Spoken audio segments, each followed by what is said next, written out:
This is Polly McCord, the Graduate Research Librarian at the University of Incarnate Word Library. I am here today to present library resources and the perils of the Lit Review. I want to talk to you briefly about finding a citation. The first one is called Tectonic, Towards a New Literacy of Technology. It was published by the Alliance for Childhood in College Park, Maryland. And because it tells me the location of the publication, and it has a colon here, I know that it's a book of some sort. So the first thing I did was I searched our library catalog, and we did not have it. And then I went ahead and I searched Imprimo in databases because I thought, well, maybe it's a pamphlet or a bulletin of some sort, and perhaps I can find it in a database. But I couldn't find it that way either. So I decided to try Google Scholar. Now, I told you before that Google isn't the best way to search for things, but Google Scholar has a connection with a number of universities, so it's a way for you to search for scholarly documents. The link is just scholar.google.com. I'm going to go ahead and sign in to my Google account. The reason I wanted to sign into my account is because I need to go in and show you how to set options. Click on Settings. There are a couple of things that you'll want to know. One is down here under the Bibliography Manager. I want it to show links that I can import into RefWorks. So I can choose RefWorks, save that, and now when I find information, it's going to let me send that citation to my RefWorks account. Another setting that you want to look at is under Library Links. You have the option, and as you can see, I've already done this, you can search for the University of Incarnate Word under Find Library. You can type in any library you want to type in there. I can type in Yale University and click Find Library. Here is the Yale University Library, and if I click this, then that's going to be one of the 5 libraries that it will show me that have the articles that I'm looking for in their catalog or in databases to which they subscribe. But I'm just going to leave checked what I have, the University of the Incarnate Word full text, or get the full text at UIW, and open WorldCat Library Search. I'm just going to leave the links as I had them, but I'll go ahead and click Save again just to be sure.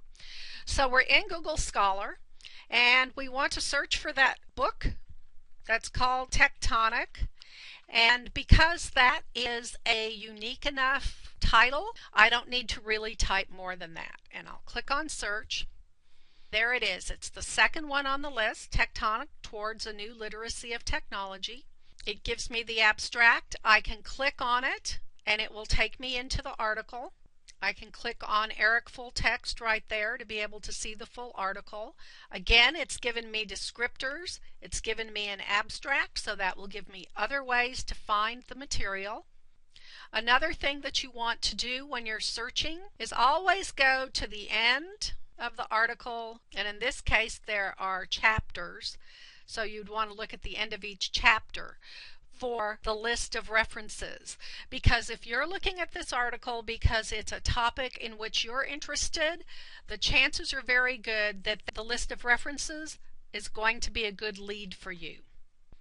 I've gone back to the main page of results. As you can see, just typing in Tectonic, Google Scholar found me about 65,700 results. One of the things that I want to point out to you, and this was true in Primo as well, it tells you, in this particular case, cited by 5. The article above it by the same author, it says cited by 212. What that means is other authors have cited this particular article. You'll see that I also have a link that says import into RefWorks. That's because I went through setting it up at the beginning.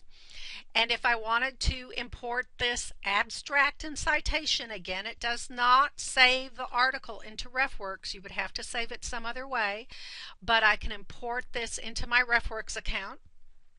I'm going to scroll down a little bit to show you another article down here. It's not the article that we were looking for necessarily, but what I want you to see is that it's told me that I can get this article full text through one of the databases at UIW, and I can just click on that and follow through till I get to the article.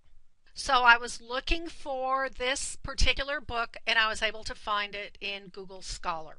The second one is an article, Using Rubrics to Promote Thinking and Learning. It appeared in Educational Leadership, which is a journal, in 2000. It was in volume 57, issue number 5, and it was on pages 13 to 18. So how do I go about finding that? Well, a good way to do it is to look at our journals list.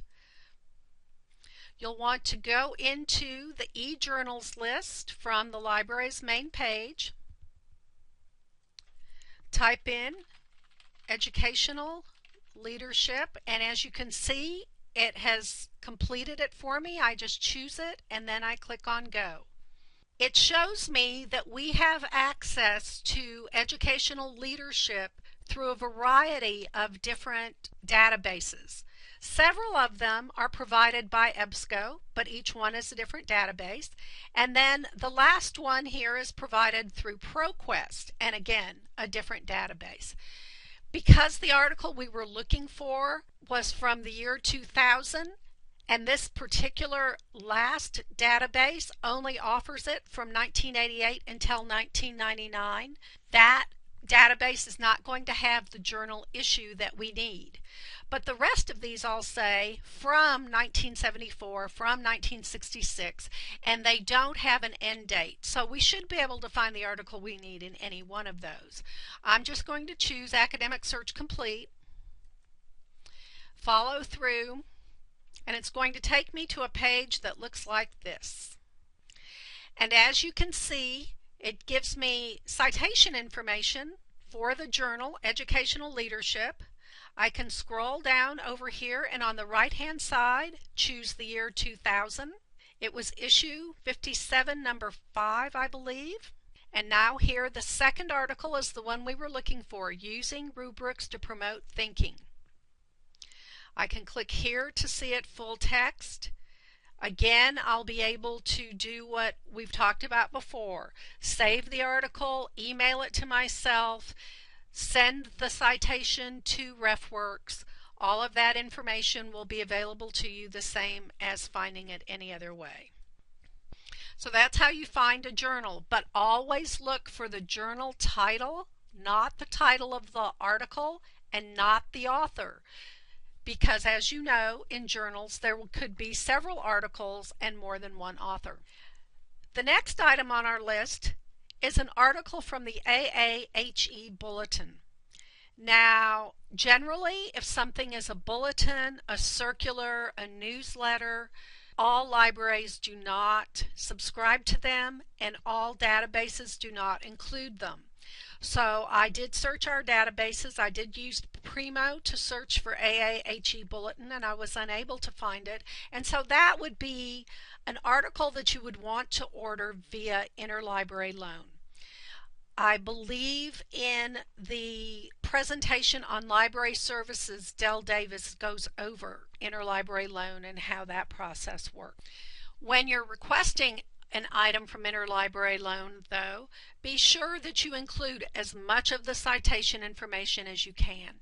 It makes it so much easier for our interlibrary loan technician to find the article that you need. The next item on our list is a handbook for student performance in an era of restructuring, and what we're looking for is a particular chapter in that handbook using assessment as a tool for learning.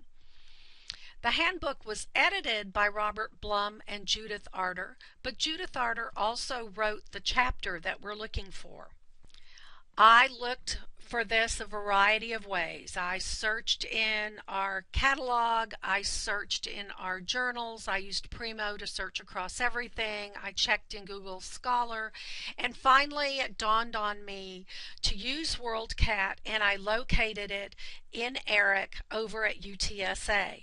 So this might be something that you would want to get a TechShare card for and go to UTSA.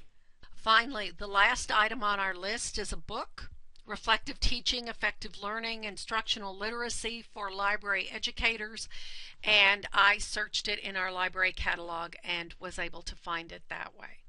So there are a variety of ways that you need to know to be able to find citations. You're getting those citations from reference lists of articles that you've already found that have been useful to you.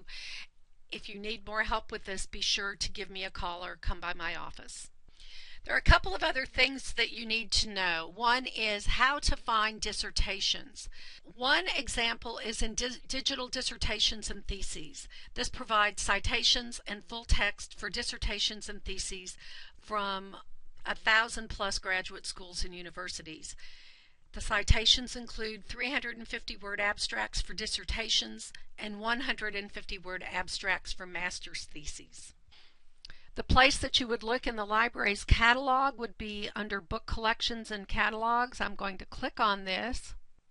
It would be under Find Articles and Databases, and then you scroll down to Book Collections and Catalogs, and you'll see the fourth item here is Digital Dissertations and Theses. That's the one I just spoke to you about. If you scroll down on this list a little bit more, there's a link for just UIW dissertations. It's a subset of the Digital Dissertations and Theses database, but it's only for materials authored by graduate students from UIW. And finally, if you scroll down a little bit more, you will see WorldCat dissertations and theses. This provides indexing and abstracting to dissertations and theses cataloged by libraries all around the world. Many of the records provide you with the full text of the dissertation or thesis, but not all. In Digital Dissertations and Theses, you would be able to see full text for all the dissertations in their database. Keep in mind, though, that all dissertations have not been digitized, and if there's one that you really need, again, you can get it through Interlibrary Loan. Ulrich's Global Serials Directory is an easy way to search for detailed information on more than 300,000 periodicals. We'll go into that so I can talk to you about why you would want to do that. From the library home, again, we're going in to find articles and databases, but this time you want to look at multidisciplinary reference. Click on that, scroll down, and you will see Ulrich's Periodicals Directory. This gives you source information on a variety of journals. I'm just going to type in the name of one. Now, as you can see, it's telling me that it's found 18,000 things that might have one of these words in it. I'm just going to look at this first selection. So here it is. It tells me the title was Saturday Review, a review of literature and the creative arts. Its current publishing status is ceased. That means it's no longer published. The year it began publication was 1924. The year it ended publication was 1986. Its publication history tells me that it published continuously on a bi-monthly basis from 1924 to 1982. Then they probably ran out of money. That's what happens with journals. They ran out of money, they ceased publishing, they must have found a new backer, they started publishing again in 1983, and they were able to publish for, it looks like, about 2.5 years, and then they've ceased publication. So they haven't published anything since 1986. We're going to look under Title History Details, because what happens with journals is that they merge, they buy each other out, sometimes they just change the title on a whim. So if I were looking for something that I thought was in Saturday Review, but it was from 1974, in 1974 they merged with World, And for about a year there, it looks to me like they published as Saturday Review World. So this gives you some information about other titles the same journal published under, and it will help lead you if you just want to do some browsing in older materials. If you're doing some sort of a historic look at something, you could go back and say, well, Saturday Review published under all of these different titles, so maybe I'll go into the stacks and browse and see what we have. You can click on Abstracting and Indexing, and it shows you which online vendors abstract and index Saturday Review in which databases, and it gives you the years that they cover. So if you want to browse online for particular materials, you have the information here to know what is the best database for me to find what I'm looking for. So Ulrichs is very important and can be very useful to graduate students. Finally, I want to remind you again, librarians love helping people. That's why we came into this profession. Don't be afraid to ask. I'm here to help. And for more information on the graduate research process, you can see the library guide that I created at the URL that you see here. Thank you, and I'll see you again in part 3.